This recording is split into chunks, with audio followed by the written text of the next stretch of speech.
ప్రియులారా, మన ప్రభు అయిన యేసు క్రీస్తు నామంలో మీకు శుభోదయం. ఆయనను గూర్చి అనదన ఆత్మీయ ఆహారం, ఫిబ్రవరి 27 శుక్రవారం. నేటి మన ధ్యాన లేఖనం రాజులు 2వ గ్రంథం 13వ అధ్యాయం 23వ వచనం.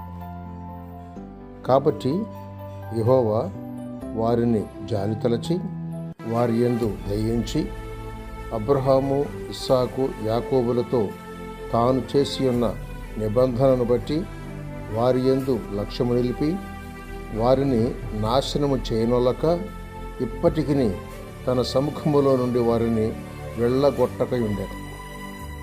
వ్యాఖ్యాన అంశం: దేవుని దీర్ఘశాంతము. వ్యాఖ్యానాంశం: దేవుని దీర్ఘశాంతం. వ్యాఖ్యానం: ఇందులో దేవుని గొప్ప దీర్ఘశాంతం విశదీకరించబడుతోంది. ఇదివరలో దేవుడు లోకం పైబడి సువార్తకు లోబడని పాపులను ఎలా నశింపజేయలేదు? అవును, ఆయన దీర్ఘశాంతమే కారణం. 2వ పేతురు పత్రిక 3వ అధ్యాయం 9వ వచనం చూడండి. అంతేకాదు, ఆయన కాచుకొని ఉండగా పని కూడా జరుగుతోంది. సువార్త చదవబడుతోంది. ఆయా దేశాలలో జనులు ఇంకా సువార్తను విని క్రీస్తును నమ్మి రక్షణపడుచున్నారు.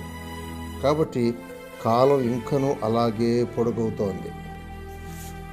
ఇశ్రాయేలీయులను సహించి తుదకు చెరకు అప్పగించని యెహోవా మన దినములలో కూడా ఎప్పుడూ లేచి ఇప్పుడు విశ్వసించటానికి తెరవబడిన ద్వారాన్ని మూసివేస్తాడు.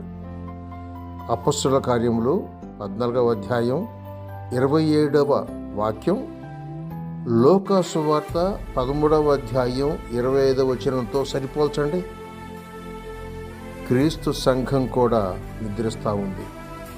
అయినా నిబంధనను బట్టి, రక్తంతో ఏర్పడిన ఆ క్రొత్త నిబంధనను బట్టి తన పిల్లలను కూడా ఆయన సహించుకుంటూ వారిని పురికొల్పి వారి ద్వారా తన కార్యం చేయిస్తూ ఉన్నాడు.